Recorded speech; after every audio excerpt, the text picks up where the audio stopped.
Have you ever wanted to know the story of a character but didn't want to play the game to figure it out? Well, welcome to Backstory.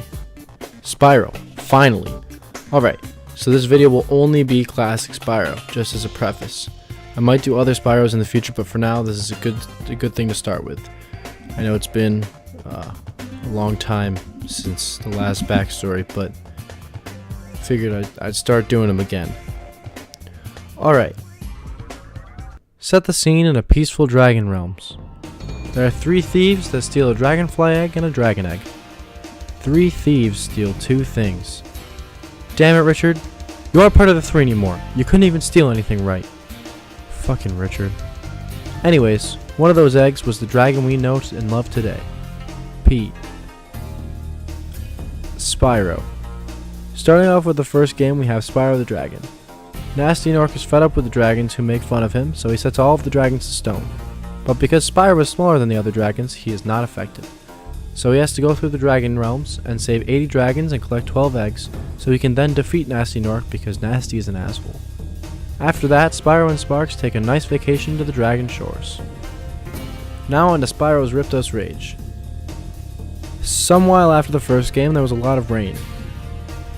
Yep. Anyway, Spyro and Sparks decided to go to the dragon shores because the last time they had been there was when they defeated Nasty Nork. To their surprise, they ended up in Avalar. Short little red asshole man. Ripto wasn't pleased that they ended up in Avalar. After a small fight, Ripto retreated to the summer forest. Hunter, a professor, Alora, a fawn, and Zoe, a fairy, asked Spyro and Sparks to collect some talismans for them. Once they had a few, they fought Ripto's minion Crush. After that, Ripto and his other minion Gulp went to Autumn Plains, where Spyro and Sparks got the rest of the talismans. Spyro then caught up to Ripto and fought Gulp. Ripto fell off of Gulp at the end of the battle and also fell off the battle arena. Alora let Spyro rest. Alora then went to find the professor, and Sparks and Spyro went shortly after to find Alora. Then they ended up in the winter tundra. Surprise bitch, Ripto is still alive, and he got all Spyro's 2 friends in tundra jail. It's all cold and locky and stuff. That's what tundra jail is. It makes you hard. Spyro and Sparks, now real mad, collected orbs to challenge Ripto with. Ripto and Spyro had an epic battle which ended in Ripto making the floor lava and Spyro knocking him into the lava. After this, Spyro and Sparks finally went back to Dragon Shores. Spyro sometime after also went back to Avalar to visit his friends. Alright, now we're moving on to my favorite Spyro game, Spyro Year of the Dragon. Back in the Dragon Realm, the dragons were celebrating the Year of the Dragon, with the Year of the Dragon Festival. Dragon, dragon, dragon, dragon. Every 12 years the fairies bring eggs to the Dragon Realm. This year the fairies brought 150 eggs. Then the dragons partied so fucking hard, all 93 dragons, assuming the ones from the first game hatched, 1 cheetah and 1 dragonfly, all decided to sleep at the same exact time. While this was happening, a rabbit sorcerer named Bianca came up from the Forgotten Realm and stole all 150 eggs, with some friends. Probably not Richard. Fucking Richard.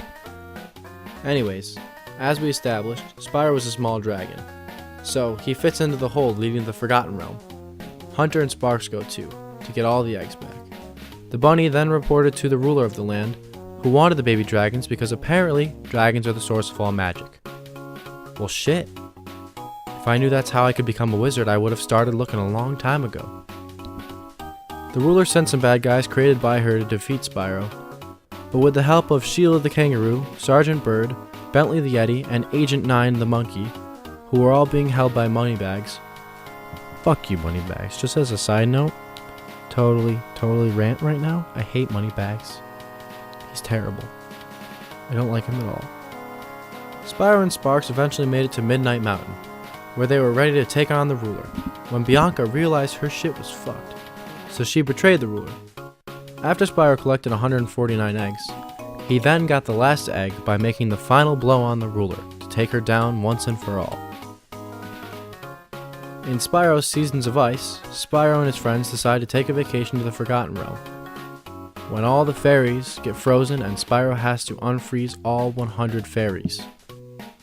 That's that entire game. That's it. That's all I have written for that game. Right after that, in Spyro 2 Season of Flame, Ripto comes back. He comes back to scatter the fireflies across the land, because apparently that's what gives dragons their flame breath. Spyro then collects all the dragonflies, and Ripto is banished to the Dragon Elders. Not to the Dragon Elders, by the Dragon Elders, for the Dragon Elders. Directly following that, Spyro enter the Dragonfly. The Elders celebrate Sparks and Spyro's accomplishment. Ripto, being a little red asshole, returns again.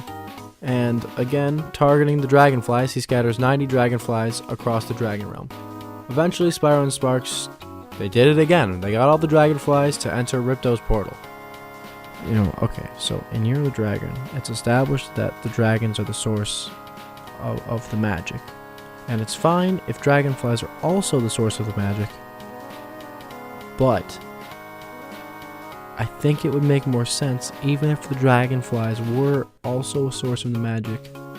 If the dragons just opened Ripto's portal and then they got rid of Ripto's and then saved the dragonflies, so like they weren't in danger anymore, because he's already spread out the dragonflies twice. Like, why don't we just get rid of him before that happens again? Sorry about that. Let's keep talking about Spyro.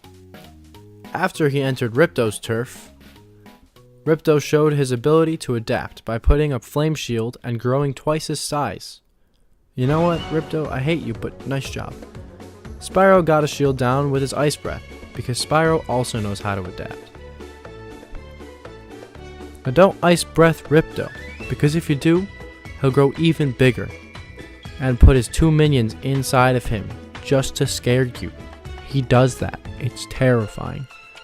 Spyro wasn't taking any of the shit though, so he took down that attack with his electric breath. The Dragon Elders then banished Ripto once again because that worked so well last time, didn't it? Now we're on to Spyro Attack of the Rhinox. This game starts with Ripto attempting to invade again. Okay, Ripto, you need to stop. You're a little bit out of control. Dragons, you need to stop him because he's not going to stop. Anyway, Ripto takes over the professor's lab until Spyro collects 12 hearts and banishes him once again to Chateau Ripto. Why are you just banishing him? That's not going to do anything. Alright, whatever. That leads us to Spyro Orange, the Cortex Conspiracy, where Dr. Neocortex finds Ripto and modifies his minions to look like Crash and Spyro. Spyro and Crash then meet, thinking one another is a Riptok, but then they figure out what the truth is, and they team up to take down both Neocortex and Ripto. Spyro, A Hero's Tale. Spyro finds the Dragon Realms in darkness due to the evil Dragon Elder named Red. With the help of Sparks, Hunter, Sergeant Bird, and Blink the Mole, Spyro journeys to take down Red and the Norks, including Nasty Nork. The 5 then defeat Red. In a last-ditch effort, Red then runs to the laboratory to create a robot army with the help of the professor, who is being forced against his will to make this army. Spyro finally confronts Red again, but by this time, Red is a robot too. So Spyro fought him and won when the professor shrunk down Red so he could never do evil again. Finally, in Spyro, Shadow Legacy, Spyro and Sparks find the Dragon Realms in ruins because of an evil sorcerer who wanted to control the Dragon Realm. Spyro then learned Dragon Kata to rescue captives and defeat the sorcerer. Spyro saves the Dragon Realm and Avalar, and soon after finds Red, who is a puppet of the sorcerer. Red then decided to join Spyro in defeating the sorcerer. The sorcerer then reveals himself as another purple dragon. But who cares about color? If you're evil, Spyro's gonna kick your ass and stop discrimination by letting Red back into the Dragon Realm. The end. Whew. That's it. So the whole thing, I finally did it. I hope you're happy. Alright, well, I hope you liked this video. If you did, leave a like, share it, do the do. Leave in the comments what character you wanna see next.